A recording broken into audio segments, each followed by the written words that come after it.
ఆ నియోజకవర్గం ఫ్యాక్షన్ రాజకీయాలకు నిలువెత్తు నిదర్శనం అని చెప్తారు. దశాబ్దాలుగా అక్కడి రాజకీయం ప్రశాంతంగా ఉంది. అయితే అక్కడి రాజకీయాలు ఇప్పుడు వేడెక్కుతున్నాయట. సమ్మర్ వేడిని మించి సెగలు కక్కుతున్నాయట. దీనంతటికీ కారణం ఓ లీడర్ ఎంట్రీ ఇవ్వడమే. ఆల్రెడీ అక్కడ బలంగా ఉన్న ఎమ్మెల్యేను ఢీ కొట్టడానికి ఆ లీడర్ను వైసీపీ బరిలోకి దింపిందట. దీంతో నేతల మధ్య మాటల యుద్ధం షురూ అయింది. ఒకరిపై మరొకరు వాడి వేడి విమర్శలు గుప్పించుకుంటున్నారు. ఇంతకీ ఏదా నియోజకవర్గం, ఎవరా నేతలు? అటు ఫ్యాక్షన్, ఇటు పొలిటికల్ యాక్షన్, పేలుతోన్న మాటల తూటాలు, జమ్మలమడుగులో జగడం, ఆది వర్సెస్ రామసుబ్బారెడ్డి. ఉమ్మడి కడప జిల్లాలోని జమ్మలమడుగు నియోజకవర్గం పేరు వినగానే అందరికీ మొదట గుర్తుకొచ్చేది ఫ్యాక్షన్ రాజకీయాలు.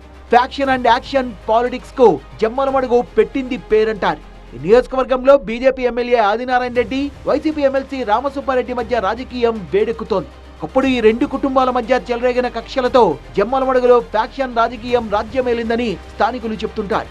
2014 నుంచి 2019 వరకు ఇద్దరు కూడా టీడీపీలోనే ఉన్నారు. అప్పట్లో వీళ్ళిద్దరి మధ్య చంద్రబాబు సఖ్యత కుదిర్చారని సమాచారం. ఆ తర్వాత ఇద్దరు వేర్వేరు పార్టీలోకి మారిపోయారు. కొన్నాళ్ల పాటు స్తబ్దుగా ఉన్నారు. గత ఎన్నికల్లో బీజేపీ ఎమ్మెల్యేగా గెలిచిన ఆదినారాయణ రెడ్డి జమ్మలమడుగులో జోరుగా రాజకీయం చేస్తున్నారట. దీంతో ఆయన్ను ఢీకొట్టడానికి రామసుబ్బారెడ్డిని వైసీపీ అధిష్టానం బరిలోకి దింపింది. అప్పటి నుంచి ఇద్దరు నేతల మధ్య పోరు షురూ అయిందట. నియోజకవర్గంలో రాజకీయం రాజుకుంటోందని లోకల్ టాక్. పోరులో భాగంగా బీజేపీ ఎమ్మెల్యే ఆదినారాయణ రెడ్డిపై వైసీపీ ఎమ్మెల్సీ రామసుబ్బారెడ్డి ఘాటైన వ్యాఖ్యలు చేశారు. ఆదినారాయణ రెడ్డి తన స్వలాభం కోసం ఏమైనా మాట్లాడతారని, ఏ పార్టీ అధికారంలో ఉంటే ఆ పార్టీలోకి వెళ్లి పదవులు పొందడం ఆయనకు అలవాటుగా మారిందని రామసుబ్బారెడ్డి కామెంట్లు చేశారట. నియోజకవర్గ అభివృద్ధిని పక్కన పెట్టి సొంత అభివృద్ధి కోసం మాత్రమే పాటుపడతారని ఆదిపై రామసుబ్బారెడ్డి మండిపడ్డారట. రామసుబ్బారెడ్డి వ్యాఖ్యలకు ఆదినారాయణ రెడ్డి ఘాటుగానే స్పందించారట. గతంలో వైసీపీ అధికారంలో ఉండగా పార్టీ మారింది ఎవరో జమ్మలమడుగు ప్రజలకు తెలుసని కౌంటర్ ఇచ్చారట. జమ్మలమడుగు నియోజకవర్గానికి తను ఎన్ని నిధుల్ని తెచ్చానో, ఎన్ని పరిశ్రమల్ని తెచ్చానో అవన్నీ కళ్ల ముందే కనబడుతున్నాయంటున్నారు ఆదినారాయణ రెడ్డి. జమ్మలమడుగులో గుండ్లకుంట, మాజీ ఎమ్మెల్యే సుధీర్ రెడ్డికి చెందిన నిడిజీవి గ్రామాలు తప్ప మిగతా ప్రాంతమంతా అభివృద్ధి చెందిందని ఆది చెప్పుకొస్తున్నారట.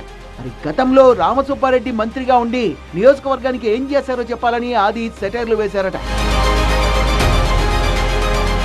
జమ్మలమడుగు నియోజకవర్గంలో ఆదినారాయణ రెడ్డి లాంటి బలమైన లీడర్ను తట్టుకొని నిలబడాలంటే రామసుబ్బారెడ్డి వల్లే అవుతుందని వైసీపీ భావిస్తోందట. కొద్ది నెలల క్రితం రామసుబ్బారెడ్డికి నియోజకవర్గ బాధ్యతల్ని అప్పచెప్పింది వైసీపీ అధిష్టానం. మారుతోన్న రాజకీయ పరిణామాల దృష్ట్యా జనబలం, ధనబలం ఉన్న ఆదిని ఎదుర్కోవాలంటే రామసుబ్బారెడ్డి కరెక్ట్ అనే ఉద్దేశంతో ఆయన్ను వైసీపీ రంగంలోకి దింపినట్టు తెలుస్తోంది. నియోజకవర్గ వైసీపీ ఇన్ఛార్జిగా బాధ్యతలు చేపట్టాక రామసుబ్బారెడ్డి పొలిటికల్ గా యాక్టివ్ అయ్యారట.